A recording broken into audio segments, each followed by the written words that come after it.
അള്ളാഹുവിന്റെ പരിശുദ്ധമായ ഖുർആൻ അവിടെ നിന്ന് പറയുന്നുണ്ട് 5 വഖത്ത് നമസ്കാരത്തിന് അള്ളാഹു നിശ്ചിത സമയം നിശ്ചയിച്ചിട്ടുണ്ട്.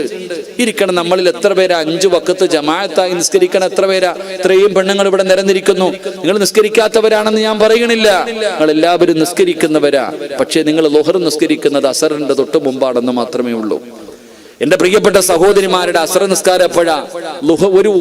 ഒരു ഒളുവിൽ 2 ഫർദ് നിസ്കരിക്കുന്ന ടീം ഇതിനകത്തിരിപ്പില്ലേ? എന്റെ പ്രിയപ്പെട്ടവരെ, ഉച്ചയ്ക്ക് പള്ളിയിൽ നിന്ന് 12:30 അല്ലെങ്കിൽ 12:35 ബാങ്ക് വിളിക്കും, ളുഹറിന്റെ ബാങ്ക്. എന്റെ പ്രിയപ്പെട്ട സഹോദരി, ആ ളുഹർ നിസ്കരിക്കുന്നത് അസറിന്റെ ബാങ്ക് വിളിക്കുന്നതിന് തൊട്ട് മുമ്പ് ചോറും കറിയും എല്ലാം വെച്ച് തിന്ന് കുളിച്ച് അവസാനം വന്നിട്ടൊരു നിസ്കാരം. എന്റെ പ്രിയപ്പെട്ട സഹോദരങ്ങളെ, സഹോദരിമാരെ, കൃത്യനിഷ്ഠതയില്ല നിസ്കാരത്തിന്റെ വിഷയത്തിൽ. നമുക്ക് തോന്നുന്ന സമയത്ത് നിസ്കരിക്കാനാണെങ്കിൽ എന്തിനാ 5 വഖത്ത് പള്ളിയിൽ ബാങ്ക് വിളിക്കുന്നത്? എന്റെ പ്രിയപ്പെട്ട സഹോദരങ്ങളെ, അള്ളാഹുവിന്റെ പരിശുദ്ധമായ ഖുർആൻ പ്രവാചകൻ സല്ലല്ലാഹു അലൈഹി വസല്ലമ തങ്ങൾ പറഞ്ഞല്ലോ, നമ്മൾ ജമാഅത്തായി പോയി നിസ്കരിക്കേണ്ടവരാ.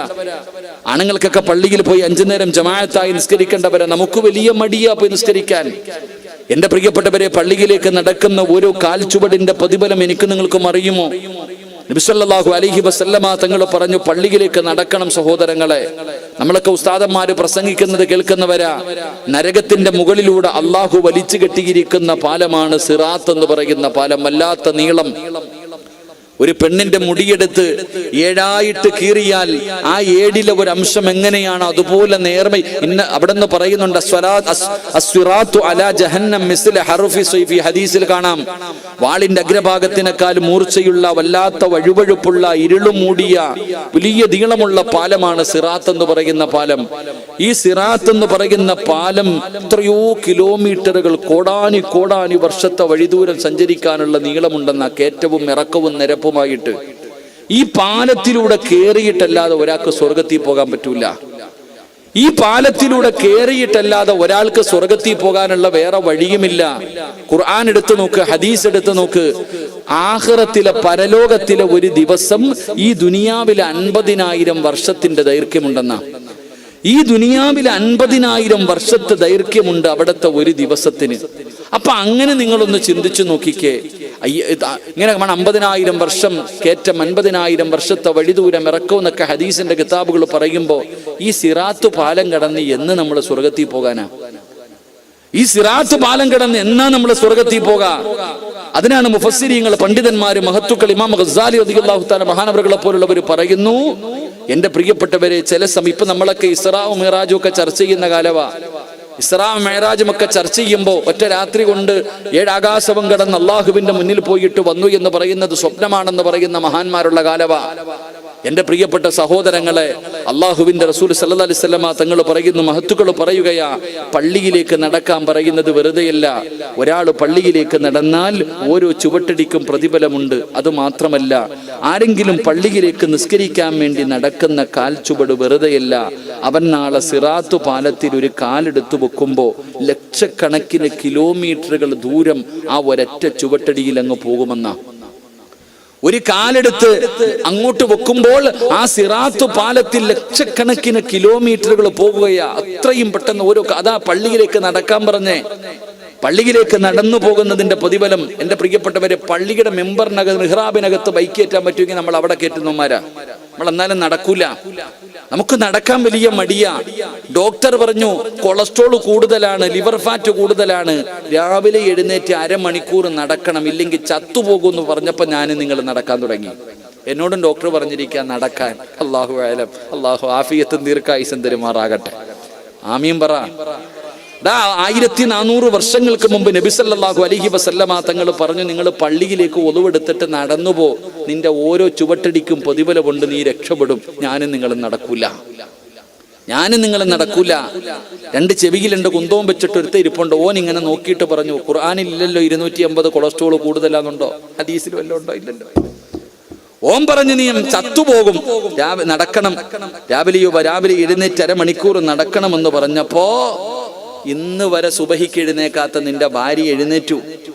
നോക്കണം പെണ്ണുങ്ങള്, ഇവര് രാവിലെ അലാറം വെച്ച് എഴുന്നേറ്റിട്ട് ഭർത്താവിനെ വിളിക്കുക, ഇക്ക എഴുന്നേക്ക്, നടക്കാൻ പോണ്ടേ. ഭാര്യ പറയാ, നിങ്ങൾ ഒറ്റയ്ക്ക് പോണ്ട, ഞാനും വരാം കൂട്ടിന്. രാവിലെ നിങ്ങൾ നോക്കിയാ കാണാം ഭാര്യയും ഭർത്താവും കൂടെ പ്രായമുള്ള വാപ്പമാര് റോഡിൽ കൂടെ നടക്കുന്നു. ഒരു കമ്പ് കൈവച്ചിട്ടുണ്ട് പട്ടിയെ തല്ലാൻ. അള്ളാഹു ആഫിയത്ത് കൊടുക്കുമാറാകട്ടെ. ആലോചിക്കേ, നിങ്ങൾ ആലോചിച്ച് നോക്ക്. 1400 വർഷങ്ങൾക്ക് മുമ്പ് മഹാനായ ആദരവായ പ്രവാചകൻ നബി മുഹമ്മദ് മുസ്തഫ സല്ലല്ലാഹു അലൈഹി വസല്ലമ തങ്ങൾ പറയുന്നു, ഭാര്യ ഒളുവെടുത്തിട്ട് നിസ്കരിക്കാൻ വേണ്ടി വരുമ്പോ ഭർത്താവ് കിടന്നുറങ്ങുകയാ. ആ ഒളുവെടുത്തിട്ട് കയ്യിലിരിക്കുന്ന വെള്ളം ഭർത്താവിന്റെ മുഖത്ത് കുടഞ്ഞിട്ട് എഴുന്നേറ്റ് നിസ്കരിക്കുക എന്ന് പറയുന്ന പെണ്ണിന് സ്വർഗമുണ്ടെന്ന് ആദരവായ പ്രവാചകൻ നബി മുഹമ്മദ് മുസ്തഫ ആ മുത്തുനബി പഠിപ്പിച്ച് നമ്മൾ മനസ്സിലാക്കേണ്ടത്, നമ്മളിൽ എത്ര പേരാണ് 5 നേരം നിസ്കരിക്കുന്നവർ, അതും ജമാഅത്തായി നിസ്കരിക്കുന്നവർ, അത് കൃത്യനിഷ്ഠതയോടുകൂടി നിസ്കരിക്കുന്നവർ? ഇതിന്റെ പ്രതിഫലം അറിയാത്ത ഏതെങ്കിലും ഒരു മഖ്ലൂഖുണ്ടോ? ഏതെങ്കിലും ഒരു മുസ്ലിം ഉണ്ടോ നിസ്കാരത്തിന്റെ പ്രതിഫലം അറിയാത്ത ആരെങ്കിലും ഉണ്ടോ? ഏത് വഅലെടുത്താലും നിസ്കാരത്തിന്റെ പ്രതിഫലം ഒന്നേ ഉള്ളൂ, മനുഷ്യ നിസ്കരിക്ക്, അള്ളാഹു നിനക്ക് നല്ല മരണം തരുമെന്ന് അള്ളാഹുവിന്റെ വിശുദ്ധ ഖുർആൻ. അള്ളാഹു ഈമാൻ നൽകുമാറാകട്ടെ. നല്ല മരണം കിട്ടണോ? നിസ്കരിച്ചാ മതി. നല്ല മരണം കിട്ടണോ? നിസ്കരിച്ചാ മതി. എന്റെ പ്രിയപ്പെട്ടവർ, അതുകൊണ്ട് ഞാൻ പറയുന്നത്, സഹോദരിമാരോട് പറയുന്നു, നിസ്കാരത്തിന്റെ വിഷയത്തിൽ അലംഭാവം കളഞ്ഞിട്ട് കൃത്യനിഷ്ഠതയോടുകൂടി ളുഹറിന് ബാങ്ക് വിളിച്ചു കഴിഞ്ഞാൽ മീൻ വെട്ടിക്കൊണ്ടിരിക്കുന്ന നീ അത് വെട്ടി മാറ്റി വെച്ചിട്ട് കൈകാല് കഴുകിയിട്ട് വന്ന് നിസ്കരിക്കും. പെങ്ങളെ, വിയർപ്പ് നിസ്കാരത്തിനെ തടയുന്ന വസ്തുവല്ല. നീ മനസ്സിലാക്കുക, നീ കിതാബി പഠിച്ചവളല്ലേ. എന്തിനാ വെറുതെ സമയം ബന്ധിച്ചു കളയുന്നത്? എന്തിനാ സമയം ബന്ധിച്ചു കളയുന്നത്? എന്റെ പ്രിയപ്പെട്ട സഹോദരങ്ങളെ, നിങ്ങൾക്ക് ആർക്കെങ്കിലും സ്വർഗം വേണോ? നിങ്ങളെ കൊണ്ട് കഴിയുമെങ്കിൽ ചെയ്യ്. മഹാനായ ആദരവായ പ്രവാചകൻ നബി മുഹമ്മദ് മുസ്തഫ സല്ലല്ലാഹു അലൈഹി വസല്ലമ തങ്ങൾ പറയുകയാ, എന്റെ പ്രിയപ്പെട്ടവരെ, 40 ദിവസം സുബഹി ജമാഅത്തായിട്ട് നിസ്കരിക്കുക. 40 ദിവസം ഏതെങ്കിലും ഒരു മനുഷ്യന് സുബഹി അവ്വൽ തക്ബീർ മുഅദ്ദിൻ ഇഖാമത്ത് കൊടുത്തിട്ട് ഇമാമു അല്ലാഹു അക്ബർ എന്ന് പറഞ്ഞ കൈ കെട്ടുമ്പോൾ നീ ഉണ്ടാകണം പള്ളിക്കകത്ത്. ഇങ്ങനെ 40 സുബഹി നിനക്ക് മുടങ്ങാതെ അവ്വൽ തക്ബീറോടുകൂടി നിസ്കരിക്കാൻ നിന്നെ കൊണ്ട് പറ്റിയ നീ സ്വർഗത്തിന്റെ അവകാശിയാ. അള്ളാഹു അക്കൂട്ടത്തിൽ പെടുത്തുമാറാകട്ടെ. അതെല്ലാവർക്കും കിട്ടുന്ന ഒരു ഭാഗ്യമല്ല, അത് എല്ലാവർക്കും ചെയ്യാൻ പറ്റുന്ന ഒരു കാര്യമല്ല. ഞാൻ പറഞ്ഞു വന്നത്, എന്റെ പ്രിയപ്പെട്ട സഹോദരങ്ങളെ, നിസ്കരിക്ക്. ആ നിസ്കാരം നിലനിർത്തുന്ന ഒരു മനുഷ്യൻ അവന് സ്വർഗത്തിന്റെ അവകാശിയാ. അള്ളാഹു അക്കൂട്ടത്തിൽ നമ്മളെ പെടുത്തുമാറാകട്ടെ. ഞാൻ വിശദീകരിക്കുന്നില്ല, കാരണം നിസ്കാരവുമായി ബന്ധപ്പെട്ട് ഞാൻ ഒരുപാട് പ്രസംഗിച്ചിട്ടുണ്ട് ഇവിടെ തന്നെ, അതുകൊണ്ട് ഞാൻ പറയുന്നില്ല. അള്ളാഹു ഈമാൻ നൽകി അനുഗ്രഹിക്കുമാറാകട്ടെ. മഹാനായി നബി മുഹമ്മദ് മുസ്തഫ സല്ലല്ലാഹു അലൈഹി വസല്ലമ തങ്ങൾ 4ാമതായിട്ട് പറയുന്നു. ഒന്നുകൂടെ പറഞ്ഞുകൊണ്ട് ഞാൻ നിർത്താം. അള്ളാഹുവിന്റെ പരിശുദ്ധമായ ഖുർആൻ 4ാമത്തെ അടയാളം പറയുകയാണ്. 4ാമത്തെ അടയാളം അള്ളാഹു പറയുകയാണ്, വമിമ്മാ റസഖ്നാഹും യുൻഫിഖൂൻ. അള്ളാഹു സ്വർഗത്തിന്റെ അവകാശി എന്ന് പരിചയപ്പെടുത്തിയ അള്ളാഹു ഖുർആനിലൂടെ സ്വർഗത്തിന്റെ അവകാശിയാണെന്ന് സന്തോഷ വാർത്ത പറഞ്ഞ അവർക്കുള്ള 4ാമത്തെ ഗുണമെന്തെന്നറിയുമോ? 1ാമത്തെ ഗുണം, അവർക്ക് അള്ളാഹുവിനെ വല്ലാത്ത ഭയമാണ്. 2ാമത്തെ ഗുണമെന്തെന്നറിയുമോ? എന്ത് തീരുമാനമുണ്ടായാലും അത് പടച്ച റബ്ബിന്റെ തീരുമാനമാണെന്ന് കരുതിയിട്ട് ക്ഷമിക്കുന്നവരാ. 3ാമതായിട്ട് പരിശുദ്ധമായ ഖുർആൻ പറയുന്നവർ 5 വഖത്ത് നമസ്കാരം പടച്ചവരെ കൃത്യനിഷ്ഠതയോടുകൂടി നിസ്കരിക്കുന്നവരാണ്. 4ാമത്തെ കാര്യം എന്തെന്നറിയോ? അള്ളാഹു അവർക്ക് കൊടുത്തിരിക്കുന്ന സമ്പത്തുണ്ടല്ലോ, അത് അള്ളാഹു ഇഷ്ടപ്പെടുന്ന മാർഗത്തിൽ ചെലവഴിക്കാൻ അവർക്ക് വല്ലാത്തവർ ആഗ്രഹമാണ്. സദഖ കൊടുക്കാൻ വല്ലാത്തവര് മനസ്സുള്ളവരാണ്. ഒരു മടിയുമില്ലല്ലോ. അള്ളാഹു തന്നിരിക്കുന്ന പണം ഇത് റബ്ബ് തന്നതാണ്, അല്ലാതെ കാറും പറഞ്ഞതുപോലെ ഞാൻ ഉണ്ടാക്കിയതാണ്, ഞാൻ ആർക്കും കൊടുക്കില്ല എന്നല്ലോ. എന്റെ പ്രിയപ്പെട്ടവരെ, പടച്ചവൻ തന്നിരിക്കുന്ന സമ്പത്തുണ്ടല്ലോ, ആ സമ്പത്ത് ചെലവഴിക്കാൻ അവർക്ക് വല്ലാത്തവർ ആഗ്രഹമാണ്. എന്റെ പ്രിയപ്പെട്ടവരോട് പറയുകയാ, നമ്മൾ വിചാരിക്കും പടച്ചവൻ നമുക്ക് സമ്പത്ത് തന്നിരിക്കുന്നത് നമ്മളോടുള്ള ഇഷ്ടം കൊണ്ടാണ്. ഒരിക്കലും നിങ്ങൾ അങ്ങനെ കരുതല്ലേ. അല്ലാഹുവിന്റെ റസൂൽ അവിടെന്ന് പറയുകയാ, കള്ളിന് ലഹരിയുണ്ട്, കഞ്ചാവിന് ലഹരിയുണ്ട്, മയക്കുമരുന്നിന് ലഹരിയുണ്ട്. ഇതുപോലെ സമ്പത്ത് സമ്പത്തിനും ഒരു ലഹരി ഉണ്ടെന്ന് നബി മുഹമ്മദ് മുസ്തഫ സല്ലല്ലാഹു അലൈഹി വസല്ലമ തങ്ങൾ പറയുമ്പോ എന്റെ പ്രിയപ്പെട്ടവരെ, പള്ളിക്ക് വേണ്ടിയാകട്ടെ, മദ്രസകൾക്ക് വേണ്ടിയാകട്ടെ, യതീംഖാനകൾക്ക് വേണ്ടിയാകട്ടെ, യതീമീങ്ങൾക്ക് വേണ്ടിയാകട്ടെ, അല്ലാഹുവേ ചോദിക്കുമ്പോ കൊടുക്കാൻ നമുക്ക് വല്ലാത്ത മടിയാണ്. നമ്മളിങ്ങനെ വാരി കൂട്ടി ഇങ്ങനെ വെക്കുകയാണ്. എന്തിനാ സഹോദരാ, എന്തിനാ സഹോദരാ? പടച്ചവരെ, മരിച്ചു പോകുമ്പോ 3 കഷ്ടം വെള്ളത്തുണിയല്ലാതെ ഒന്നും നീ കൊണ്ടുപോകാറില്ലല്ലോ. ആ 3 കഷ്ടം ആരാണ് വാങ്ങിത്തരുന്നതെന്ന് പോലും നിനക്കറിയില്ലല്ലോ. അതുകൊണ്ട് എന്റെ പ്രിയപ്പെട്ടവരോട് പറയുകയാണ്, ഒരിക്കലും കൊടുത്തതിന്റെ പേരിൽ കുറവ് സംഭവിക്കില്ല. ഇന്ന് വരെ ഒരാളും കൊടുത്തതിന്റെ പേരിൽ ഒരാൾക്കും അല്ലാഹു ദാരിദ്ര്യം കൊടുത്തിട്ടില്ല. എന്റെ പ്രിയപ്പെട്ടവരെ, കൊടുക്കുന്നതിനനുസരിച്ച് അല്ലാഹു അവർക്ക് വർധനവ് കൊടുക്കുകയാ. എല്ലാവരും ബറക്കത്തിന് വേണ്ടി ദുആ ചെയ്യുകയാണല്ലോ. അല്ലാഹുവിന്റെ പ്രവാചകന് ബറക്കത്തിന് വേണ്ടി ദുആ ചെയ്യാൻ പറഞ്ഞ മാസമാ ഇത്. ബറക്കത്തിന് വേണ്ടി ദുആ ചെയ്യാൻ പറഞ്ഞ മാസമാണല്ലോ. അല്ലാഹുവേ, നീ ഞങ്ങൾക്ക് ബറക്കത്ത് നൽകണേ അല്ലാ. നിങ്ങൾക്ക് സദഖ കൊടുക്കുന്ന ആരെയെങ്കിലും അറിയുമെങ്കിൽ നിങ്ങൾ ചോദിച്ചു നോക്കൂ. കൊടുക്കുന്നതിനനുസരിച്ച് അല്ലാഹു ഇങ്ങനെ വർധനവ് കൊടുക്കുകയാണ്. ബഹുമാനായ ഉസ്താദ് പറഞ്ഞ്, വീട്ടുജോലിക്ക് പോകുന്ന ഒരു പാവപ്പെട്ട സഹോദരി, പടച്ചവരെ കൂലിപ്പണിക്ക് പോകുന്നവർ, പടച്ചവരെ വീട് പണിക്ക് പോകുന്നവർ, അല്ലാഹുവേ ഈ പഠിക്കുന്ന മക്കൾക്ക് വേണ്ടി ഭക്ഷണത്തിന്റെ പൈസ കൊടുത്തിട്ട് ദുആ ചെയ്യാൻ ഏൽപ്പിച്ചിരിക്കുകയാ. എന്റെ പ്രിയപ്പെട്ടവരെ, നമ്മൾ മറന്നു പോകരുത്. അല്ലാഹുവിന്റെ റസൂൽ എവിടെന്ന് പറഞ്ഞല്ലോ, നമ്മുടെ സമ്പത്തെന്ന് പറഞ്ഞാൽ എന്തെന്നറിയോ? നമ്മുടെ യഥാർത്ഥ സമ്പാദ്യം ഏതെന്നറിയോ? നീ ബാങ്കിനകത്തിട്ടിരിക്കുന്നത് നിന്റെ സമ്പത്തല്ല. നീ വീടിന്റെ അലമാരിക്കകത്ത് പൂട്ടി വെച്ചിരിക്കുന്നത് നിന്റെ സമ്പത്തല്ല. നിന്റെ സമ്പത്തെന്ന് പറഞ്ഞാൽ നീ കൊടുത്തതുണ്ടല്ലോ.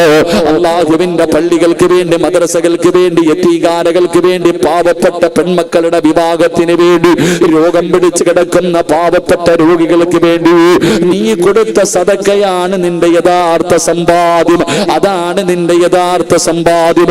അല്ലാതെ നീ എന്ന് മരിച്ചു പോയാൽ ബാങ്കിൽ കിടക്കുന്നത് നിന്റെ സമ്പത്തല്ല, അത് നിന്റെ മക്കളുടെ സമ്പത്താ. വീടിനകത്ത് സൂക്ഷിച്ചു വെച്ചിരിക്കുന്നത് നിന്റെ സമ്പത്തല്ല, അത് നിന്റെ ഭാര്യ മക്കളുടെ സമ്പത്താ. അതുകൊണ്ട് എന്റെ പ്രിയപ്പെട്ടവരോട് പറയുകയാണ്, ഒരാളും മടി കാണിക്കരുത്, ഒരാളും സദഖയുടെ വിഷയത്തിൽ മടി കാണിക്കരുത്. മഹാനായ ആദരവായ പ്രവാചകൻ നബി മുഹമ്മദ് മുസ്തഫ സല്ലല്ലാഹു അലൈഹി വസല്ലമ തങ്ങൾ മസ്ജിദ് നബവിയിൽ ഇരുന്നിട്ട് അവിടെന്ന് പറഞ്ഞു, സ്വഹാബാ, അല്ലാഹുവിന്റെ ദീനിന് വേണ്ടിയാണ് അതാ യുദ്ധത്തിന് വേണ്ടി തയ്യാറെടുക്കുന്ന സ്വഹാബത്തിനോട് അല്ലാഹുവിന്റെ പ്രവാചകൻ യുദ്ധത്തിന് വേണ്ടി തയ്യാറെടുപ്പ് നടത്തുമ്പോ മസ്ജിദ് നബവിയിൽ ഇരുന്നിട്ട് അല്ലാഹുവിന്റെ റസൂൽ ചോദിച്ചു, സഹാബാ, ആരാണ് അല്ലാഹുവിന്റെ ദീനിനെ സഹായിക്കുന്നത്? അല്ലാഹുവിന്റെ പ്രവാചകൻ അവിടെ നിന്ന് ചോദിക്കുമ്പോ, അല്ലാഹുവേ, മഹാനായ സയ്യിദുനാ ഉസ്മാൻ ഇബ്നു അഫ്ഫാൻ റളിയല്ലാഹു തആല ചാടി എഴുന്നേറ്റ് നിന്നിട്ട് പറയുന്നു, യാ റസൂലല്ലാഹ്, 100 ഒട്ടകങ്ങളും ആ ഒട്ടകങ്ങൾക്ക് ചുമക്കാറുള്ള അതാ യുദ്ധത്തിന് പോകുമ്പോ ഒട്ടകത്തിന്റെ മുകളിൽ വെക്കുന്ന കട്ടിലും ഞാൻ തരാ നബിയേ. 100 ഒട്ടകങ്ങളും അതിന്റെ കട്ടിൽ ഉൾപ്പെടെ ഞാൻ തരാ നബിയേ. അല്ലാഹുവിന്റെ പ്രവാചകൻ സല്ലല്ലാഹു അലൈഹി വസല്ലമ തങ്ങൾ ഉസ്മാൻ തങ്ങൾക്ക് വേണ്ടി ദുആ ചെയ്യുകയാ. അവിടെ ദുആ ചെയ്ത് കഴിയുമ്പോ അല്ലാഹുവിന്റെ റസൂൽ അവിടെ രണ്ടാമതും ചോദിക്കുകയാ, ഇനി ആരാ സഹായിക്കാറുള്ളത്? ഇനി ആരാ സഹായിക്കാറുള്ളത്? ഉസ്മാൻ റളിയല്ലാഹു തആല അൻഹു പിന്നെയും ചാടി എഴുന്നേൽക്കുകയാ. 200 ഒട്ടകങ്ങളെ തരാ നബിയേ. ആദ്യം 100 എണ്ണം കൊടുത്ത സ്വഹാബിയാട് രണ്ടാമത് എഴുന്നേറ്റ് പറഞ്ഞ് 200 തരാ. അല്ലാഹുവിന്റെ റസൂൽ അപ്പോഴും ദുആ ചെയ്തു. അതാ കുറച്ചു സമയം കഴിഞ്ഞിട്ട് പിന്നെ വെള്ളിയും ചോദിച്ചു. ഇനി ആരാവുള്ളത്? ഉസ്മാൻ റളിയല്ലാഹു തആല എഴുന്നേറ്റ് നിന്നിട്ട് പറഞ്ഞു, 300 ഒട്ടകങ്ങളെ തരാ നബിയേ. ആദ്യം 100, പിന്നെ 200, പിന്നെ 300. അല്ലാഹുവിന്റെ റസൂൽ അവിടുന്ന് ദുആ ചെയ്യുകയാ. എന്നിട്ട് ഉസ്മാൻ തങ്ങളെ കുറിച്ച് പറഞ്ഞത് എന്തെന്നറിയോ? സഹാബത്ത് പറയുകയാ, അല്ലാഹുവിന്റെ പ്രവാചകന് സദഖ ചോദിച്ചു കൊണ്ടിരുന്നെങ്കിൽ ഉസ്മാൻ തങ്ങൾ തന്റെ സമ്പത്ത് മുഴുവനും കൊടുക്കുമായിരുന്നു. അത് വല്ലാത്ത ഒരു മനസ്സാ സഹോദരാ. അത് ചിലപ്പോൾ ഇവിടുത്തെ കോടീശ്വരൻ ഉണ്ടാകണമെന്നില്ല, ലക്ഷങ്ങളുള്ളവരുണ്ടാകണമെന്നില്ല. ശരീരത്തിൽ ഈ സദസ്സിലിരിക്കുമ്പോഴും 10 പവൻ ശരീരത്തിട്ടിരിക്കുന്ന പെണ്ണുങ്ങളുണ്ട്. അവർക്ക് തന്റെ ശരീരത്തിൽ കിടക്കുന്ന ഒരു മോതിരമൂരിയിട്ട് ഈ മക്കൾക്ക് ഭക്ഷണം കൊടുക്കാറ് അല്ലാഹുവേ ചിലപ്പോ കൊടുക്കാ തോന്നണമെന്നില്ല. 10 പവൻ പോയിട്ട് തന്റെ കയ്യിൽ കിടക്കുന്ന ആകെയുള്ള മോതിരമിട്ട പെങ്ങളുണ്ടല്ലോ, ചിലപ്പോൾ ആ പെണ്ണിന് ദൂരം അത് ഊരി കൊടുക്കാറ്. അതുകൊണ്ട് എന്റെ പ്രിയപ്പെട്ടവരോട് പറയുകയാണ്, 232 വിദ്യാർത്ഥികൾ പഠിക്കുന്ന ഒരു കോളേജാണ്. പഠിച്ചവനെ, ഓരോ മാസവും ലക്ഷങ്ങളാണ് ഇവിടെ വേണ്ടത്. ഇതുപോലെ വർഷത്തിലൊരിക്കൽ ഒരുമിച്ച് കൂടുമ്പോ പടച്ചവനെ നിങ്ങൾ ഇങ്ങനെ ഏറ്റെടുക്കാറുണ്ടല്ലോ, പിന്നെ പലരും ഈ സ്ഥാപനത്തിൽ കൊണ്ടുവന്ന് കൊടുക്കാറുണ്ടല്ലോ. ഇതൊന്നും വെറുതെയല്ല, ഇതൊന്നും വെറുതെയല്ല. അല്ലാഹു നിങ്ങൾക്ക് തരുന്ന പ്രതിഫലം പറയാ. ഈ സദഖ കൊടുക്കുന്നവർക്ക് അല്ലാഹു തരുന്ന പ്രതിഫലം പറയാ. ദുനിയാവിൽ 3 പ്രതിഫലമാ, ആഖിറത്തിൽ 2 പ്രതിഫലമാ. ഈ ഇരിക്കുന്ന പാവപ്പെട്ട മക്കളുണ്ടല്ലോ, ചെറിയ ചെറിയ വിദ്യാർത്ഥികൾ, ഈ മക്കൾക്ക് കഴിക്കാൻ ഒരു നേരത്തെ ഭക്ഷണം നിങ്ങൾ ആരെങ്കിലും കൊടുത്താൽ നിങ്ങൾക്ക് അല്ലാഹു തരുന്ന പ്രതിഫലം ദുനിയാവിൽ 3 പ്രതിഫലമാണ്. ദുനിയാവിൽ 3 പ്രതിഫലമാണ്, ആഖിറത്തിൽ അല്ലാഹു 2 പ്രതിഫലം തരും. ഈ 5 പ്രതിഫലം പറഞ്ഞിട്ട് നമുക്ക് ദുആ ചെയ്ത് പിരിയാ. അല്ലാഹുവേ ഈമാൻ തരണേ അല്ലാ. ഈ പാവപ്പെട്ട മക്കൾക്ക്, ഈ നാടും വീടും വിട്ട് ഇവിടെ വന്ന് പഠിക്കുന്ന ഈ മക്കൾക്ക് ഭക്ഷണം കൊടുക്കുന്നവർക്ക് അല്ലാഹു 5 പ്രതിഫലം തരും. അല്ലാഹു പഠിക്കാൻ ഭാഗ്യം തരുമാറാകട്ടെ. എന്റെ പ്രിയപ്പെട്ട സഹോദരങ്ങളെ, ദുനിയാവിൽ കിട്ടുന്ന 1ാമത്തെ പ്രതിഫലം ഞാൻ വിശദീകരിക്കുന്നില്ല, പെട്ടെന്ന് പറയാം. അല്ലാഹുവിന്റെ പരിശുദ്ധമായ ഖുർആൻ പറയുന്ന ദുനിയാവിൽ കിട്ടുന്ന 1ാമത്തെ പ്രതിഫലം. പല ചെറുപ്പക്കാരും ചോദിക്കാറുണ്ട്, ഉസ്താദേ, ഒരു സ്വാലിഹത്തായ ഒരു പെണ്ണിനെ കിട്ടണം, ദുആ ചെയ്യണം അല്ലേ? പല ചെറുപ്പക്കാരും ചോദിക്കാറുണ്ട്, ഉസ്താദെ, അള്ളാഹുവിനെ ഭയമുള്ള ഒരു ഭർത്താവായ ഒരു പയ്യൻ എനിക്ക് വേണം, ഭർത്താവായി കിട്ടണം.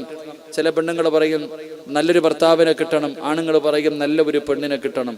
അള്ളാഹു അവർക്കൊക്കെ നല്ല ഭാര്യ ഭർത്താക്കന്മാരെ കൊടുത്ത് അനുഗ്രഹിക്കുമാറാകട്ടെ. ആമീൻ പറ. എൻ്റെ പ്രിയപ്പെട്ടവരെ, നിങ്ങൾ ചോദിക്കും പെണ്ണ് കിട്ടി ഞങ്ങളോട് ഇത് പറഞ്ഞിട്ട് വല്ല കാര്യമുണ്ടോ ഉസ്താദേ എന്നില്ലേ? എൻ്റെ പ്രിയപ്പെട്ടവരെ, നിങ്ങൾ ചരിത്രം എടുത്തു നോക്ക്. സദക്ക കൊടുത്താൽ കിട്ടുന്ന പ്രതിഫലം ഞാൻ പറയാം. 1, കല്യാണം കഴിക്കാൻ ആഗ്രഹിക്കുന്ന മക്കളോട് പറയുകയാ, പെണ്ണ് കെട്ടണമെന്ന് ആഗ്രഹിക്കുന്ന ചെറുപ്പക്കാരാ, ഒരു നല്ല പെണ്ണിനെ കിട്ടിയില്ലെങ്കിൽ ജീവിതം പോയി. അള്ളാഹു കാത്തിരക്ഷിക്കുമാറാകട്ടെ. നിനക്ക് നല്ല ഒരു സ്വാലിഹത്തായ പെണ്ണിനെ കിട്ടണമെന്ന് ആഗ്രഹമുണ്ടെങ്കിൽ ഇവിടുത്തെ കുട്ടികൾക്ക് ഒരു നേരത്തെ ഭക്ഷണം നീ കൊടുക്കും. ഞാൻ വെറുതെ പറഞ്ഞതല്ല, ചരിത്രം ഞാൻ പറഞ്ഞു തരും. പെങ്ങളെ, നിനക്ക് നല്ല ഒരു സ്വാലിഹായ അള്ളാഹുവിനെ ഭയമുള്ള 5 നേരം നിസ്കരിക്കുന്ന ഒരു ഭർത്താവിനെ നിനക്ക് വേണോ? മോളെ, ഇവിടത്തെ കോളേജിൽ ഒരു നേരത്തെ ഭക്ഷണം നീ കൊടുക്കുക, അള്ളാഹു നിനക്ക് തരും. അള്ളാഹു ഈമാൻ നൽകുമാറാകട്ടെ. അള്ളാഹു ഈമാൻ നൽകുമാറാകട്ടെ. 1 എൻ്റെ പ്രിയപ്പെട്ട സഹോദരങ്ങളെ, അള്ളാഹു നല്ല ഒരു കുടുംബ ജീവിതം. ഇനി കല്യാണം കഴിച്ചവര്, അള്ളാഹു കല്യാണം കഴിച്ചവരൊക്കെ ഒന്ന് കൈപൊക്കിക്കേ. ചിലര് പൊക്കണില്ല, ഉസ്താദ് അത് ഓർമ്മിപ്പിക്കല്ലേ എന്നാ പറയണേ. ചിലരത് ഓർമ്മിപ്പിക്കല്ലേ എന്ന് പറയണേ. ഒന്ന് ഓർക്കടോ, നല്ലതല്ലേ. അള്ളാഹു നമുക്ക് നല്ല ജീവിതം നൽകുമാറാകട്ടെ. സന്തോഷവും സമാധാനമുള്ള ജീവിതം. സ്വർഗത്തിലും അള്ളാഹു നമ്മളെ ഒരുമിപ്പിക്കുമാറാകട്ടെ. ഒരുമിപ്പിക്കണ്ടേ? ആഗ്രഹമുണ്ടോ? സ്വർഗത്തിലും വേണോ നിന്റെ ആമിനായെ? ഒന്ന് ആ കൈ പൊക്കിക്കോ. ഭാര്യ സ്വർഗത്തിൽ വേണമെന്നുള്ളവര് സ്റ്റേജിൽ ഇരിക്കണവരൊക്കെ പൊക്കിക്കോ. ലൈവാ അണ്ണമ്പിള്ളമാരി ചോദിക്കുക, എന്താ എല്ലാവരും പൊക്കി നിങ്ങൾ പൊക്കാത്തേന്ന്? സഹോദരിമാരൊക്കെ ഒന്ന് കൈപൊക്കിക്കുക. ഭർത്താവിനെ സ്വർഗത്തിലും കിട്ടണമെന്ന് ആഗ്രഹമുള്ളത്. പതർ വളച്ചവൻ എന്ന് പതർയുദ്ധം നടക്കും. എന്നിട്ട് നോക്കണ്ട. സന്തോഷമുള്ള ജീവിതം വേണോ? ഉസ്താദ്, എൻ്റെ ഭർത്താവ് നിസ്കരിക്കുന്നില്ല, എൻ്റെ ഭർത്താവ് എനിക്ക് ചെലവിന് തരുന്നില്ല, എൻ്റെ ഭർത്താവ് എന്നോട് സ്നേഹമില്ല. നിന്റെ ഭർത്താവ് നന്നാകണമെങ്കിൽ ഇന്ന് മോതിരം ഊരിയാ മതി. നിനക്ക് തന്നെ അത്ഭുതം തോന്നും, എൻ്റെ ഭർത്താവ് എന്താ ഇങ്ങനെ നന്നായി എന്ന്. ഇന്ന് വരെ നിന്നെ പരിഗണിക്കാത്ത നിന്റെ ഭാര്യ, അവളെ നന്നാകാനുള്ള വഴിയാ ഞാൻ പറയുന്നത്. അള്ളാഹു ഈമാൻ നൽകുമാറാകട്ടെ. ഒന്ന് സമാധാനമുള്ള ഒരു ജീവിതം അള്ളാഹു തരും. 2, ജോലിയില്ലാതെ തെക്ക് വടക്ക് നടക്കുന്ന ആൾക്കാരില്ലേ? ഞങ്ങളുടെ നാട്ടില് പത്രത്തിൽ പരസ്യം കണ്ടിട്ട് വൈകിട്ട് കുട്ടികൾ ഇങ്ങനെ പത്രത്തിൽ ഞായറാഴ്ച ദിവസമൊക്കെ പണ്ട് കല്യാണ ആലോചന വരും, ഇപ്പോഴല്ലേ വേറെയൊക്കെ വന്നേ. അപ്പൊ ഇങ്ങനെ വൈകിട്ട് ഇങ്ങനെ കുട്ടികൾ എടുത്തു വെച്ചിട്ട് ഇങ്ങനെ വിളിക്കും, നാം കാണുന്ന നമ്പറിൽ ഇങ്ങനെ വിളിക്കും. അപ്പോൾ ഒരു പയ്യൻ ഇങ്ങനെ വിളിച്ചൊരു പെണ്ണിന്റെ വീട്ടിൽ. അപ്പോൾ പെണ്ണിന്റെ വാപ്പിച്ച് എന്താ ജോലി? എനിക്ക് TVS കമ്പനിയിലെ ജോലി എന്ന് പറഞ്ഞു. TVS കമ്പനിയിലാണ്. അപ്പൊ നമ്മൾ വിളിച്ച്, നീ വായി ചുമ്മാ ഇരിക്കണമല്ലേ, നിനക്ക് ഏത് കമ്പനിയിലാ? TVS വായി നോട്ടോ, അതന്നെ, വേറെ ഒന്നുമില്ല പ്രത്യേകിച്ച്. പിന്നെ അവന്റെ ജോലി. ഞാൻ പറഞ്ഞത് നല്ല ഒരു ജോലി വേണോ എൻ്റെ പ്രിയപ്പെട്ടവരെ? സദക്ക കൊടുത്താൽ മതി. അള്ളാഹു നമുക്ക് നൽകുമാറാകട്ടെ, അള്ളാഹു നൽകുമാറാകട്ടെ. തെളിവ് വേണോ? അള്ളാഹുവിന്റെ വിശുദ്ധമായ ഖുർആൻ എടുത്തു നോക്ക്. മഹാനായ കലീമുല്ലാഹി മൂസാ നബി അലൈഹിസ്സലാം. കൊച്ചാപ്പാടെ പേരല്ല ഞാൻ പറഞ്ഞ, ഒരു നബിയുടെ പേരാ പറഞ്ഞ. മഹാനായ കലീമുല്ലാഹി മൂസാ നബി അലൈഹിസ്സലാം. മൂസാ നബി അലൈഹിസ്സലാം ബനു ഇസ്രയേലിൽപ്പെട്ട ഒരു മനുഷ്യനെ ഫിർഔനിന്റെ അനുയായി ഉപദ്രവിക്കുന്നത് കണ്ടപ്പോൾ ചരിത്രം അറിയാലോ, ഒരൊറ്റ അടിക്ക് കൊന്നുകളഞ്ഞു. അത്രയ്ക്ക് ആരോഗ്യാന്നുള്ള മൂസാ നബിയുടെ ആരോഗ്യം വല്ലാത്ത, ഒരൊറ്റ അടിക്ക് ഒരുത്തൻ മരിച്ചു, ഒറ്റ അടിക്ക് കൊന്നുകളഞ്ഞു. മൂസാ നബി ഇങ്ങനെ നിൽക്കുമ്പോഴ ഒരു ചങ്ങാതി വന്നിട്ട് പറഞ്ഞു, മൂസാ, നിന്നെ പിടിക്കാൻ ആള് വരുന്നുണ്ട് കേട്ടാ, നിന്നെ ഫിർഔനിന്റെ ആൾക്കാർ വരുന്നുണ്ട്, രക്ഷപ്പെടണമെങ്കിൽ രക്ഷപ്പെട്ടോ. മൂസാ നബി അലൈഹിസ്സലാം ഇട്ടിരുന്ന വസ്ത്രത്തോടു കൂടി നാട് വിട്ടു. മൂസാ നബി അലൈഹിസ്സലാം ഇട്ടിരുന്ന വസ്ത്രത്തോടുകൂടി അവിടെ നിന്ന് നാട് വിട്ടു.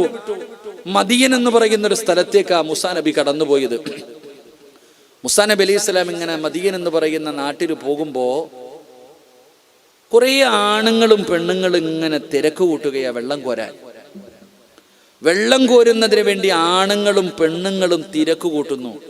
മൂസാ നബി ഇങ്ങനെ നോക്കുമ്പോ 2 പെൺകുട്ടികൾ മാത്രം മാറി നിൽക്കുന്നു. മൂസാ നബി ചോദിച്ചു, നിങ്ങൾ എന്തേ വെള്ളം കോരാൻ പോണില്ലേ? ഞങ്ങൾക്ക് ലജ്ജയാ ഈ ആണുങ്ങളുടെ ഇടയിൽ പോയിട്ട് കയറാൻ. ആ റോഡിൽ നോക്കിയാൽ മതി, അതൊക്കെ കാണണം. വെലുങ്കടയുടെ ഫ്രണ്ടില്. അല്ലാഹു അലം. ഇത് പറഞ്ഞേ, ആ പെണ്ണുങ്ങൾ പറയുകയാ, ഞങ്ങൾക്ക് ഈ ആണുങ്ങളുടെ ഇടയിൽ കയറിയിട്ട് വെള്ളം കോരാൻ ഞങ്ങൾക്ക് ലജ്ജയാ, നിങ്ങൾ അതാ മാറി നിൽക്കണേ. ഇന്ന് ഹിജാബ് ചർച്ച ചെയ്യുന്ന കാലവാ. അള്ളാഹു ഈമാൻ നൽകുമാറാകട്ടെ. പഠിക്കണം നിങ്ങളെ കേട്ടാ. വെള്ളം കിട്ടിയില്ലെങ്കിലും കുഴപ്പമില്ല, ഞങ്ങൾ അവരുടെ ഇടയിൽ കയറൂല. അപ്പൊ മൂസാ നബി ചോദിച്ചു, വീട്ടിലെ ആണുങ്ങൾ വാപ്പ മാത്രമേ ഉള്ളൂ, പ്രായം ചെന്ന മനുഷ്യനാ, അതുകൊണ്ടാ. മൂസാ നബി ചോദിച്ചു, ഞാൻ കോരിത്തരട്ടെ? ഓക്കെ. മൂസാ നബി അലൈഹിസ്സലാം ഈ പെൺകുട്ടികൾക്ക് വെള്ളം കോരി കൊടുത്തു. ഇവര് വെള്ളവുമായിട്ട് തന്റെ വീട്ടിലേക്ക് നടന്നുപോയി. മൂസാ നബി അലൈഹിസ്സലാം മരത്തിന്റെ ചുവട്ടിൽ ഇങ്ങനെ ഇരുന്നു. എന്നിട്ട് അള്ളാഹിനോട് പറഞ്ഞു, പടച്ചോനെ, ആരുമില്ല, നീ മാത്രമേ ഉള്ളൂ എൻ്റെ കയ്യിൽ, അറിയാത്ത നാട് എൻ്റെ കയ്യിൽ ഒന്നുമില്ലല്ല, പടച്ചോനെ നീ എന്നെ കൈവിടല്ല. മൂസാ നബി ദുആ ചെയ്തു. ദുആ ചെയ്തിട്ട് ആ മരത്തിൽ ഇങ്ങനെ ചാരി ഇരുന്ന് ഉറങ്ങുമ്പോ ഈ പെൺകുട്ടികൾ വന്നിട്ട് പറഞ്ഞു, ചങ്ങായി, ഞങ്ങളുടെ ഉപ്പ വിളിക്കണം നിങ്ങളെ, ഞങ്ങളെ സഹായിച്ചതിന്റെ പ്രതിഫലം തരാൻ ഞങ്ങളുടെ വാപ്പ വിളിക്കുന്നു. മൂസാ നബി അലൈഹിസ്സലാം അവിടെ നിന്ന് ഇറങ്ങി വന്ന പെൺകുട്ടികളപ്പോ പറഞ്ഞു, അത്രേ, നിങ്ങൾ മുന്നീ നടക്ക്, ഞങ്ങൾ പുറകിൽ നിന്ന് വഴി പറഞ്ഞുതരാം. നമ്മളെങ്ങനെ സത്യത്തിൽ വഴി കാണിക്കാൻ മുമ്പിലല്ലേ പോണ്ടേ? പറയടോ, മുമ്പിൽ നിന്നാണോ വഴി കാണിക്കേണ്ടത്, പുറകിൽ നിന്നാണോ? ഞങ്ങളൊക്കെ വയലിന് പോകുമ്പോൾ ചിലർ ബൈക്കിൽ വഴി കാണിക്കാൻ പോകും, പിന്നെ ഓനെ തിരഞ്ഞു നടക്കേണ്ട അവസ്ഥ. ഓനൊറ്റ പോക്ക എടുത്ത് കർണാടകയിൽ ഒരു സ്ഥലത്തിൽ വയലു പോയപ്പോൾ 2 ചങ്ങായിമാര് ബൈക്ക് അവസാനം പോയി നോക്കുമ്പോൾ വഴി തീർന്നു, വണ്ടി തിരിക്കാൻ സ്ഥലമില്ലല്ല, കഴിഞ്ഞതാ. അപ്പൊ മൂസാ നബിയോട് ഈ പെൺകുട്ടികൾ പറഞ്ഞു, നിങ്ങൾ മുമ്പിൽ നടക്ക്, ഞങ്ങൾ പുറകിൽ നിന്ന് വഴി പറഞ്ഞു തരാം. അതാണ് പെണ്ണ്. ഇന്ന് ബസ്സിന്റെ ബാക്കിലെ സീറ്റിൽ ഇരിക്കാൻ പറ്റുമോ? ട്രാൻസ്പോർട്ട് ബസ്സിന്റെ പുറകിലത്തെ സീറ്റിൽ ഇരിക്കാൻ പറ്റുമോ? അള്ളാഹു ഈമാൻ നൽകുമാറാകട്ടെ. അത് ഹൂറുല്ലീങ്ങൾക്കുള്ളതാ, അതാ സീറ്റ്.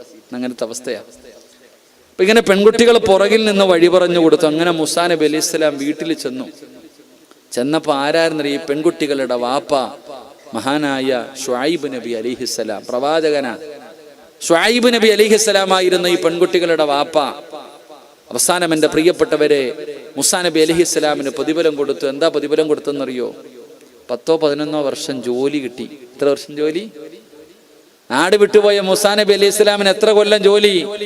9, 10, 11 വർഷം കണ്ട് ജോലി കൊടുത്തു. ആ 2 പെമ്മക്കളിൽ മൂത്ത മകളെ വിവാഹം കഴിച്ചു കൊടുത്തു. എന്താ ചെയ്തേ? ഇത്തിരി വെള്ളം കോരി കൊടുത്തതേ ഉള്ളൂ മനുഷ്യ. ഒരൽപ്പം വെള്ളം കോരി കൊടുത്തപ്പോ ഒരു സ്വാലിഹത്തായ ഒരു പ്രവാചകന്റെ മകളെ ഭാര്യയായിട്ട് കിട്ടി. പിന്നെന്ത് കിട്ടി?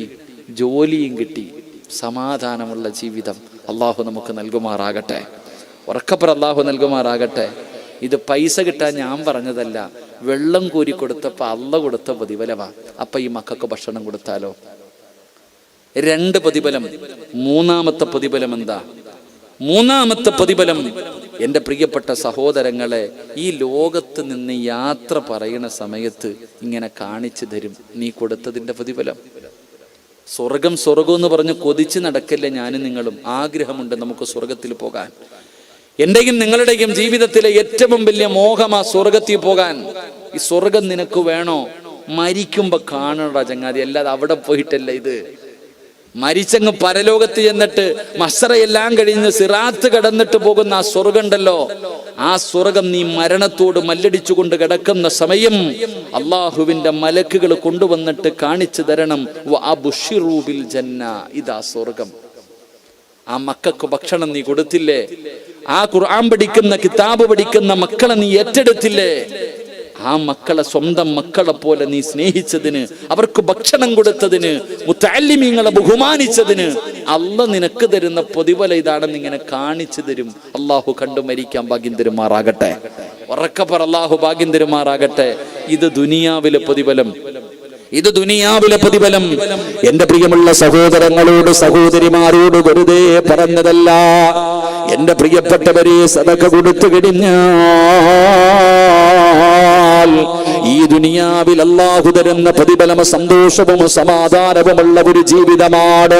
ഭാര്യയും ഭർത്താവും മക്കളും എന്തൊരു ജീവിതമെന്നറിയോ? എന്തൊരു സന്തോഷമുള്ള ജീവിതമെന്നറിയോ? എന്റെ പ്രിയപ്പെട്ടവരെ, അല്ലാഹുവേ, ഞാനൊരു പുതിയ വിഷയം നോക്കിക്കൊണ്ടിരിക്കുകയാണ്. ഒരു പുതിയ വിഷയം നോക്കിക്കൊണ്ടിരിക്കുക. ഇതുവരെ പിടികിട്ടാത്തൊരു വിഷയം. ലോകത്തിന്ന് മനുഷ്യന് ഇല്ലാത്ത ഒരു കാര്യം മനസമാധാനമാണ്. മനസമാധാനം കിട്ടാനുള്ള വഴി എന്താണെന്ന് ഞാനും പഠിച്ചുകൊണ്ടിരിക്കുക. അള്ളാഹു ഈമാൻ നൽകുമാറാകട്ടെ. എന്റെ പ്രിയപ്പെട്ടവരെ, സദഖ കൊടുത്താൽ കിട്ടുന്ന പ്രതിഫലം ഈ സദസ്സിലിരിക്കുന്ന നിങ്ങൾ ഇന്ന് വിവിഐപികളാണ്. ഇന്ന് നിങ്ങളുടെ വീട് കാണാൻ അള്ളാഹുവിന്റെ മലക്കുകൾ ഇറങ്ങി വരണം. അള്ളാഹു ഭാഗ്യം തരുമാറാകട്ടെ. അള്ളാഹു ഭാഗ്യം തരുമാറാകട്ടെ. നിങ്ങളുടെ വീട്ടിൽ മലക്ക് വരുവോ? വരുവോ? പറ മനുഷ്യ, വരുവോ? ഇന്ന് രാത്രി നീയും നിന്റെ ഭാര്യയും നിന്റെ മക്കളും നിന്റെ വീട്ടിൽ കിടക്കുമ്പോ നിന്റെ വീട് കാണാൻ ആകാശത്ത് നിന്നും മലക്കിനെ വിളിച്ചിറക്കണം. അള്ളാഹു ഭാഗ്യം തരുമാറാകട്ടെ. ഞാൻ വെറുതെ പറഞ്ഞതല്ല. അള്ളാഹുവിന്റെ പരിശുദ്ധമായ ഖുർആൻ ഒരു വീടിനെ കുറിച്ച് പറഞ്ഞു തരികയാ. എന്റെ പ്രിയപ്പെട്ട പെങ്ങളെ, അള്ളാഹുവിന്റെ പരിശുദ്ധമായ ഖുർആൻ ഒരു വീടിനെ കുറിച്ച് പറഞ്ഞു തരികയാ. അള്ളാഹുവേ, അതാ പടച്ചവനെ, ഭർത്താവും മകനും കൂടെ അള്ളാഹുവിന്റെ പ്രവാചകന്റെ മുന്നിലേക്ക് കടന്നുപോയതാ. അബൂ തൽഹ റളിയല്ലാഹു തആല അൻഹു, ഞാനൊരു ഭർത്താവിനെ പരിചയപ്പെടുത്താ, ഒരു ഭാര്യയെ പരിചയപ്പെടുത്താ, ഒരു മകനെ പരിചയപ്പെടുത്താ. ഇതിലാരാണ് വിജയിച്ചതെന്ന് നിങ്ങൾ തന്നെ തീരുമാനിക്കൂ. അള്ളാഹുവേ, അബൂ തൽഹ റളിയല്ലാഹു തആല അൻഹു തന്റെ പ്രിയപ്പെട്ട പൊന്നുമകൻ അനസ് റളിയല്ലാഹു തആല അൻഹു, ഇവര് രണ്ടുപേരും കൂടെ അള്ളാഹുവിന്റെ പ്രവാചകന്റെ മുന്നിലേക്ക് കടന്നു പോയതാണ്. നിസ്കരിക്കാൻ പള്ളിയിൽ പോയതാണ്. പടച്ചവനെ, വരണ്ട സമയം കഴിഞ്ഞു. കാണാതെ വന്നപ്പോ ഉമ്മു സുലൈം റളിയല്ലാഹു തആല അൻഹ വീടിന്റെ കവാടത്തിൽ കാത്തു നിൽക്കുകയാ. അവളാണ് സ്വാലിഹത്തായ ഭാര്യ. പള്ളിയിൽ പോയ ഭർത്താവിനെയും മകനെയും 5 മിനിറ്റ് താമസിച്ചപ്പോ കാണാതെ വന്നപ്പോ പടച്ചവനെ, വീടിന്റെ കവാടത്തിൽ ടെൻഷൻ അടിച്ചുകൊണ്ട് കാത്തു നിൽക്കുകയാ. കഴിയുന്നില്ല. അതാ പടച്ചവനെ കുറെ സമയം കഴിയുമ്പോ ഈന്തപ്പന മരങ്ങളുടെ നടുവിലൂടെ തന്റെ ഭർത്താവ് ഇങ്ങനെ നടന്നു വരികയാണ്. ഉമ്മു സുലൈമിന് വല്ലാത്ത സന്തോഷമായി, ഉമ്മു സുലൈമിന് വല്ലാത്ത സന്തോഷമായി. പടച്ചവനെ ഭർത്താവും മകനും ഇങ്ങനെ അടുത്തടുത്തേക്ക് വരുമ്പോ ഉമ്മു സുലൈം നോക്കുമ്പോൾ മൂന്നാമതൊരു മനുഷ്യനെ കാണുകയാണ്. ഒരു പ്രായമുള്ള മനുഷ്യനെ കൂടെ കാണുകയാണ്. അതാ വീടിന്റെ മുന്നിൽ വന്ന് സലാം പറഞ്ഞു. അബൂ തൽഹ റളിയല്ലാഹു തആല അൻഹു വീടിനകത്തേക്ക് കടന്നു ചെന്നു. ഉമ്മു സുലൈം റളിയല്ലാഹു തആല അൻഹു ചോദിക്കുന്നു, അബൂ തൽഹ, ആരാ കൂടെ വന്നിരിക്കുന്ന മനുഷ്യനാരാ? ആരാ കൂടെ വന്നിരിക്കുന്ന മനുഷ്യനാരാ? അബൂ തൽഹ റളിയല്ലാഹു തആല അൻഹു പറഞ്ഞു, പെണ്ണേ ഉമ്മു സുലൈം, ഇശാ നമസ്കാരം കഴിഞ്ഞ് പള്ളിയിൽ നിന്ന് വെളിയിൽ ഇറങ്ങുമ്പോ അല്ലാഹുവിന്റെ പ്രവാചകനെ വിളിച്ചു ചോദിക്കുന്നു, സഹാബ, ഒരു പാവപ്പെട്ടവനുണ്ട് സഹാബ, ആരാണ് ഭക്ഷണം കൊടുക്കുന്നത്? അല്ലാഹുവിന്റെ പ്രവാചകൻ അവിടെന്ന് ചോദിക്കുമ്പോ അബൂ തൽഹ റളിയല്ലാഹു തആല അൻഹു ചെന്നിട്ട് പറയുന്നു, യാ റസൂലല്ലാഹ്, ഞാൻ ഭക്ഷണം കൊടുക്കാൻ നബിയേ, ഭക്ഷണം കൊടുക്കാമെന്ന് പറഞ്ഞ് വിളിച്ചുകൊണ്ട് വന്ന മനുഷ്യരാ. അബൂ തൽഹ റളിയല്ലാഹു തആല അൻഹു പറഞ്ഞു കൊടുക്കുമ്പോ ഉമ്മു സുലൈം റളിയല്ലാഹു തആല അൻഹ അവിടുന്ന് ഭർത്താവിനോട് ചോദിക്കുകയാണ്, ഈ ഇരിക്കുന്ന ഭക്ഷണമല്ലാതെ വേറെ ഒരു ഭക്ഷണമേ വീടിനകത്തില്ല, ഇന്ന് നമുക്ക് പോലും കഴിക്കാറില്ല. നമ്മുടെ പൊന്നുമകൻ അനസ് ഭക്ഷണം കഴിച്ചിട്ട് ദിവസങ്ങളായല്ലോ, നമ്മുടെ പൊന്നുമകന് വയറ് നിറച്ച് ഭക്ഷണം കഴിച്ചിട്ട് ദിവസങ്ങളായല്ലോ, ഈ ഇരിക്കുന്ന ഭക്ഷണം മാത്രമേ ഉള്ളൂ. ഇന്ന് നമ്മൾ രണ്ടുപേരും പട്ടിണിയാണ്. നമ്മുടെ മകന് കൊടുക്കാനുള്ള ഭക്ഷണമാണ് ഈ വീടിനകത്തിരിക്കുന്നത്. പിന്നെ എങ്ങനെയാ നിങ്ങൾ വിളിച്ചു കൊണ്ടുവന്ന മനുഷ്യന് ഭക്ഷണം കൊടുക്കുന്നത്? അല്ലാ കരയുകയാ, അടുക്കളയിൽ ഇരുന്നിട്ട് കരയുകയാണ്. പടച്ചവനെ വിളിച്ചു കൊണ്ടുവന്ന മനുഷ്യന് കൊടുക്കാൻ ഭക്ഷണമില്ലല്ലോ. അങ്ങനെ ഭാര്യയും ഭർത്താവും അടുക്കളയിൽ ഇരുന്ന് കരഞ്ഞുകൊണ്ടിരിക്കുമ്പോ അനസ് എന്ന് പറയുന്ന 11 വയസ്സിന്റെ താഴെ പ്രായമുള്ള പൊന്നുമകൻ അടുക്കളയിലേക്ക് കടന്നു വരികയാണ്. എന്തിനാ ഉമ്മ കരയുന്നത്? മോനെ, നിനക്ക് കഴിക്കാനുള്ള ഭക്ഷണമല്ലാതെ വേറൊരു ഭക്ഷണമേ വീടിനകത്തില്ല. ആ പാവപ്പെട്ടവന് കൊടുക്കാ ഭക്ഷണമില്ലല്ലോ. അങ്ങനെ വീടിന്റെ അടുക്കളയിലെ വാപ്പയും മകനും ഉമ്മയും കൂടെ ഇങ്ങനെ ഇരിക്കുമ്പോ ആ സ്വാലിഹത്തായ ഉമ്മു സുലൈം എന്ന് പറയുന്ന പെണ്ണ് പറഞ്ഞ മറുപടി എന്തെന്നറിയോ? ഇങ്ങനെയാണ് സ്വാലിഹത്തായ ഭാര്യയാകേണ്ടത്. അവിടുന്ന് തന്റെ ഭർത്താവിനോട് പറയുകയാ, ഞാനൊരു വഴി പറഞ്ഞു തരാ, ഞാനൊരു വഴി പറഞ്ഞു തരാ. എന്താ പറഞ്ഞു കൊടുത്ത വഴിയെന്നറിയോ? ഇരിക്കുന്ന ഭക്ഷണം ഒരു പാത്രത്തിനകത്തിടാ, ഈ പാത്രത്തിനകത്തേക്ക് ഭക്ഷണമിടാൻ, എന്നിട്ട് നിങ്ങൾ 3 പേരും കൂടെ ഒരുമിച്ച് കഴിക്കാനിരിക്കണം. ഒരു പാത്രത്തിനകത്ത് ഭക്ഷണമിട്ടിട്ട് ആ മനുഷ്യന്റെ കൂടെ വാപ്പയും മകനോടും പറയുകയാ, നിങ്ങൾ 2 പേരും ഇരിക്കണം. എന്നിട്ട് ഭക്ഷണം കഴിക്കാൻ തുടങ്ങുമ്പോ അനസിനോട് ഉമ്മ പറയുന്നു, മോനെ അനസേ, വിളക്ക് തട്ടി അണയ്ക്കണേ അനസേ. ഉമ്മ തന്റെ പൊന്നുമകനോടൊരു തന്ത്രം പറഞ്ഞു കൊടുക്കുകയാണ്. ഭക്ഷണം കഴിക്കാൻ സമയമാകുമ്പോ എന്റെ പൊന്നുമകൻ വിളക്കങ്ങ് തട്ടി അണച്ചു കളയണത്, എന്നിട്ട് തിന്നല്ലേ മോനെ. എന്റെ മകൻ ഭക്ഷണം വാരിക്കടിക്കരുത്, എന്റെ പൊന്നുമോന് ഭക്ഷണം വാരിക്കടിക്കരുത്. നിങ്ങൾ 2 പേരും പട്ടിണിയിരിക്കൂ. നിങ്ങളെ കഴിക്കുന്നത് പോലെ അഭിനയിക്കൂ, നിങ്ങളെ കഴിക്കുന്നത് പോലെ അഭിനയിക്കൂ. അവസാനം അല്ലാഹുവേ അവിടെന്ന് പറഞ്ഞു കൊടുക്കുകയാ, ഒരു പാത്രത്തിനകത്ത് ഭക്ഷണം എടുത്തു വെച്ചു. 3 പേരും കൂടെ കഴിക്കാനിരിക്കുമ്പോ വയറ് നിറച്ച് ഭക്ഷണം കഴിച്ചിട്ട് ദിവസങ്ങളായ അനസ് എന്ന് പറയുന്ന പൊന്നുമകൻ ഭക്ഷണത്തിന്റെ പാത്രത്തിലേക്ക് നോക്കുകയാണ്. ഉമ്മാടെ മുഖത്തേക്ക് നോക്കുകയാ, ഉമ്മാന്റെ മുഖത്തേക്ക് നോക്കുകയാ. ഉമ്മ പറയുന്നതനുസരിക്കണമല്ലോ. അനസ് റളിയല്ലാഹു തആല അൻഹു വിളക്കണയ്ക്കുകയാ. എന്നിട്ട് ഭക്ഷണം വാരിക്കടിക്കാതെ അഭിനയിക്കുകയാണ്.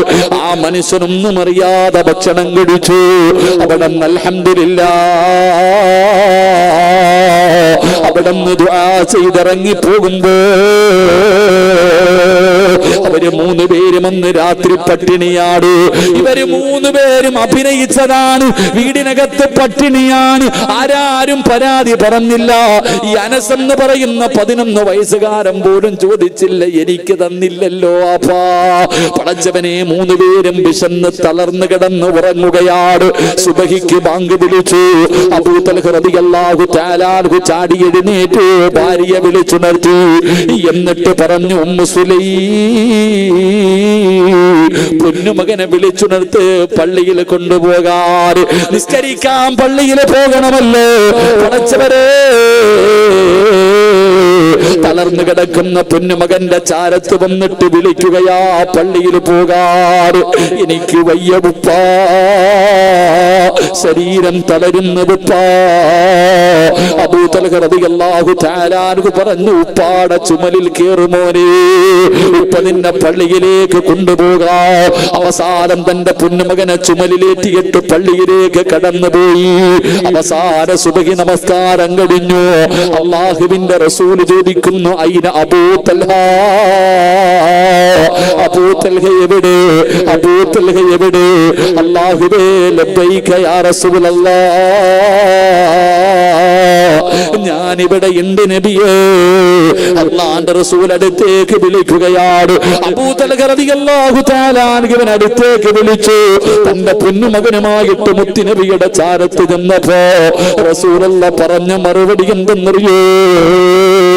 ഇന്നലെ വിളക്കണച്ചിട്ട് നടത്തിയ വിരുന്നുണ്ടല്ലോ, അതല്ലാഹു വല്ലാതെ ഇഷ്ടപ്പെട്ടു അബൂ തൽഹ, അതല്ലാഹുവിനെ വല്ലാതെ ഇഷ്ടപ്പെട്ടു. അബൂ തൽഹ റളിയല്ലാഹു തആല അൻഹു അത്ഭുതത്തോടെ ചോദിക്കുന്നു, നബിയേ, യാ റസൂലല്ലാഹ്, അല്ലാഹുവിന്റെ നബിയേ, എന്റെ വീടിനകത്ത് രഹസ്യമായി നടന്നത്, എന്റെ വീടിനകത്ത് രഹസ്യമായി നടന്നത് അങ്ങറിഞ്ഞില്ലേ നബിയേ? അങ്ങറിഞ്ഞോ നബിയേ? അല്ലാഹുവിന്റെ റസൂല് പറഞ്ഞ മറുപടി എന്തെന്നറിയോ? അബൂ തൽഹ, ഇന്നലെ നീയും നിന്റെ ഭാര്യയും നിന്റെ പൊന്നുമോനും പട്ടിണി കിടക്കുന്നത് കാണാൻ ആകാശത്ത് നിന്നും മലക്കുകളുടെ തിരക്കായിരുന്നു. അബൂ തൽഹ, ഉള്ള ഭക്ഷണം ഒരു പാവപ്പെട്ടവന് കൊടുത്തിട്ട് നിങ്ങൾ 3 പേരും കൂടെ കിടന്നുറങ്ങുന്നുണ്ട്, നിങ്ങൾ 3 പേരും കൂടെ കിടന്നുറങ്ങുന്നത് കാണാ. സുബഹി വരെ മലക്കിന്റെ തിരക്കായിരുന്നു അബൂ തൽഹ. അത് മാത്രമല്ല, ജിബ്രീൽ വന്നു. അല്ലാഹുവിന്റെ ഖുർആനിൽ ആയത്തിറങ്ങി, വല്ലദീന തബവ്വഉ الدار والإيمان من قبلهم يحبون من هاجر إليهم ولا يجدون في صدورهم حاجة مما أوتوا ويؤثرون على أنفسهم ولو كان بهم خصاصة ومن يوق شح نفسه فأولئك هم المفلحون. അല്ലാഹുവിന്റെ പരിശുദ്ധമായ ഖുർആനിൽ നിന്ന് വീടിനെ കുറിച്ച് ഖുർആനിൽ ആയത്തിറങ്ങിയെന്ന് അല്ലാഹുവിന്റെ പ്രവാചകനെ പെട്ടെന്ന് പറഞ്ഞു കൊടുക്കുമ്പോ അല്ലാഹുവിന്റെ ഖുർആൻ പഠിക്കുന്ന പഠിച്ചവരെ ഹദീസ് പഠിക്കുന്ന അൽ ഉലമാ വറസത്തുൽ അംബിയാ, അംബിയാക്കന്മാരുടെ അനന്തരാവകാശികളാകുന്നത് ഈ മക്കളാണല്ലോ. ഈ മക്കൾക്ക് ഒരു നേരത്തെ ഭക്ഷണം കൊടുത്താൽ ഈ മക്കളെ നിങ്ങളെ സ്വന്തം മക്കളെ പോലെ ഇന്ന് ഇവിടെ നിന്ന് തിരഞ്ഞെടുത്താൽ അല്ലാഹുവേ, റഹ്മത്തിന്റെ മാലാകമാരി വരികയാ. നിന്റെ വീട് കാണാ, നിന്റെ വീട്ടിൽ വന്ന് ദുആ ചെയ്യാ. ആകാശത്ത് നിന്ന് മലക്കുകൾ ഇറങ്ങി വരുമെന്ന് റസൂലുള്ളാഹി തങ്ങളെ പെട്ടെന്ന് പഠിപ്പിക്കുമ്പോ എന്റെ പ്രിയപ്പെട്ടവരെ, ഇത് ഇന്ന് കിട്ടുന്ന പ്രതിഫലമാണ്, ഇന്ന് നിങ്ങൾക്ക് കിട്ടുന്ന പ്രതിഫലമാണ്. ഇത് ദുനിയാവിൽ അല്ലാഹു നിങ്ങൾക്ക് തരുന്ന പ്രതിഫലമാ. ഇനി ആഖിറത്തിലെ പ്രതിഫലം വേണോ? ഇനി ആഖിറത്തിലെ പ്രതിഫലം വേണോ? അല്ലാഹുവിന്റെ ഖുർആൻ പറയുകയാ, ഫവഖാഹുമുല്ലാഹു ശർറ ദാലികൽ യൗം വലകാഹു നളറതൻ വസുറൂറാ.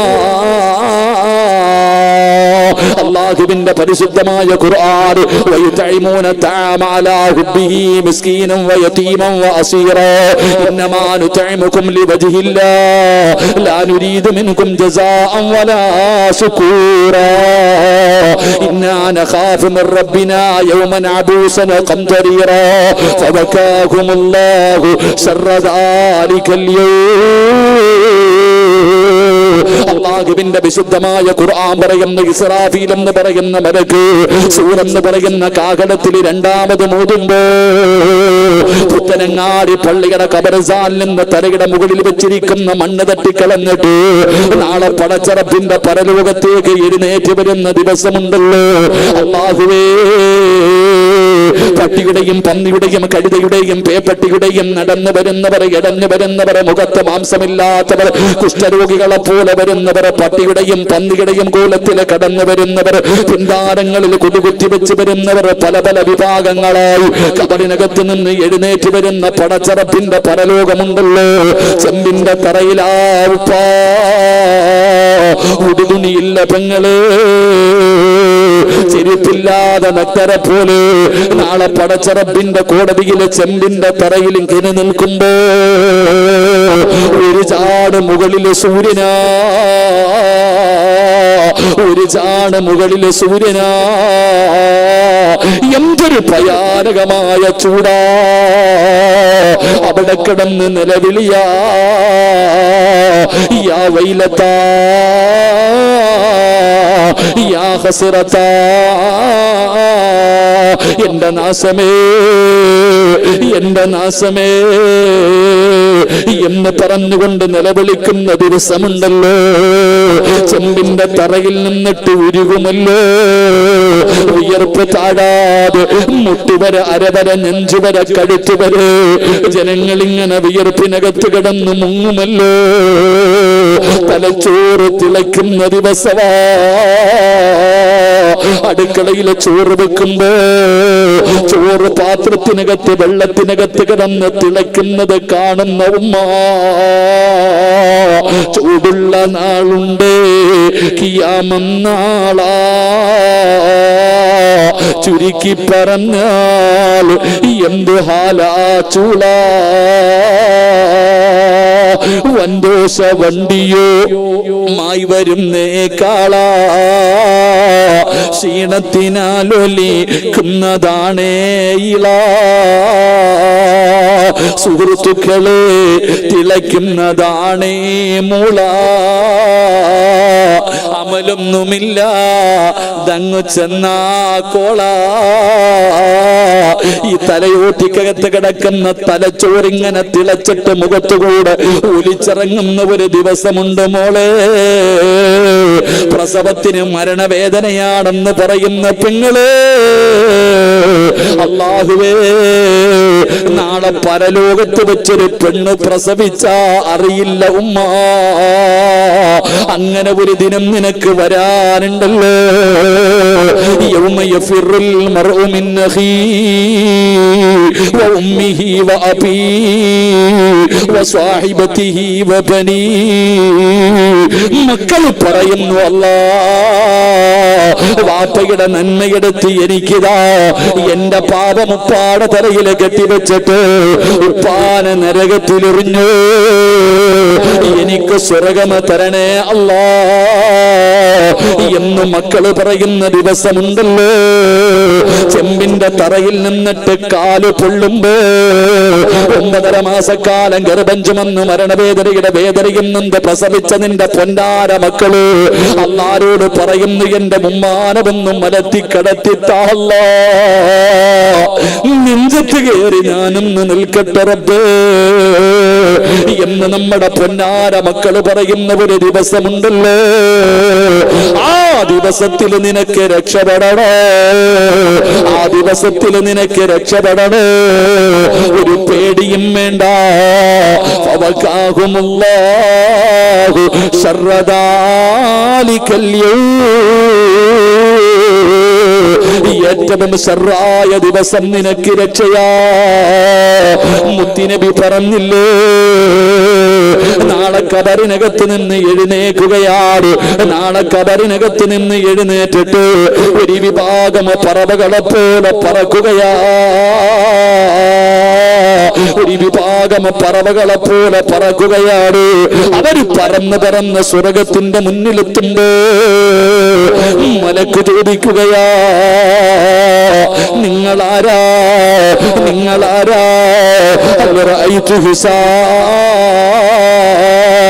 നിങ്ങളുടെ വിചാരണ കഴിഞ്ഞു. ഇത്ര പെട്ടെന്ന് വിചാരണ കഴിഞ്ഞു. നിങ്ങൾ സിറാത്ത് കിടന്നു. നിങ്ങളാരാ? നിങ്ങളാരാ? ഇത്രയും വലിയ പ്രതിഫലം കിട്ടാറുള്ള കാരണമെന്താ? പറയണം പെങ്ങള്, പറയണം പെങ്ങള്. അല്ലാഹുവിന്റെ ഇൽമ പഠിക്കുന്ന മക്കൾക്ക് അന്നം കൊടുത്തതിന് റബ്ബ് തന്ന പ്രതിഫലമാ. ഈ മക്കൾക്ക് ഭക്ഷണം കൊടുത്തതിന് അല്ലാഹു എനിക്ക് തന്ന പ്രതിഫലമാണെന്ന് പറയണം ചെറുപ്പക്കാരാ. സ്വന്തം മക്കളെ തിരിഞ്ഞു നോക്കാത്ത ദിവസം നിനക്ക് നരകം തരണേ എന്ന് മക്കള് പറയുന്ന ദിവസം ഈ മക്കളുടെ തണലിൽ നിനക്ക് അല്ലാന്റെ സ്വർഗത്തിലേക്ക് പോകാറുള്ള വഴിയാ. ഇത് നാളെ പരലോകത്ത് കിട്ടുന്ന പ്രതിഫലമാ. അവസാന പ്രതിഫലം എന്തെന്നറിയേ? വലക്കാഹു നമറതം വസുറൂറാ. നിന്നെ പടച്ച റബ്ബിനെ കാണണേ. നിന്റെ ഉപ്പയേക്കാൾ, നിന്റെ ഉമ്മയേക്കാൾ നിന്നെ സ്നേഹിച്ച നിന്റെ അല്ലാഹനെ കാണണേ. നിന്റെ കണ്ണ് നിറഞ്ഞ റബ്ബിനെ സഹിക്കൂലല്ലോ. ആ പടച്ച റബ്ബിന്റെ ലിഖാ കാണാനുള്ള ഭാഗ്യമാ. ഉജൂഹു യൗമഇദിൻ നാദിറാ ഇലാ റബ്ബിഹാ നാദിറാ. അല്ലാഹുവിന്റെ പരിശുദ്ധമായ ഖുർആൻ എവിടെന്ന് പറയുന്നുണ്ടല്ലോ. അതുകൊണ്ട് എന്റെ പ്രിയപ്പെട്ടവരോട് ഞാൻ പ്രതിഫലമാണ് പറഞ്ഞത്. ഇത് ദുനിയാവിലും ആഖിറത്തിലും കിട്ടുന്ന പ്രതിഫലം എണ്ണി എണ്ണി പറഞ്ഞല്ലോ. ഇനി നിങ്ങൾ തീരുമാനിക്കൂ, ഇനി നിങ്ങൾ തീരുമാനിക്കൂ. നിങ്ങൾ ആരുമില്ലെന്ന് പേടിക്കണ്ട, നിങ്ങൾ ആരുമില്ലെന്ന് പേടിക്കണ്ട. നാളെ പടച്ച റബ്ബിന്റെ പരലോകത്ത് എല്ലാവരും കൈയൊഴിഞ്ഞാൽ ഈ 232 മക്കളിൽ ആരെങ്കിലും ഒരാള് കാണും നിന്നെ രക്ഷപ്പെടുത്താൻ. ആളെ പടച്ച റബ്ബിന്റെ പരലോകത്ത് നിന്നെ നിന്റെ ഭാര്യയോ നിന്റെ മക്കളോ നിന്റെ കൂടപ്പുറപ്പോ നിന്റെ മാതാപിതാക്കളോ നിന്റെ കുടുംബക്കാര് നിന്നെ കൈയൊഴിഞ്ഞാലും ഈ 232 മക്കളിൽ ആരെങ്കിലും ഒരാൾ കാണും നിന്നെ രക്ഷപ്പെടുത്താൻ. അള്ളാഹു ആ കൂട്ടത്തിൽ നമ്മളെ പെടുത്തുമാറാകട്ടെ.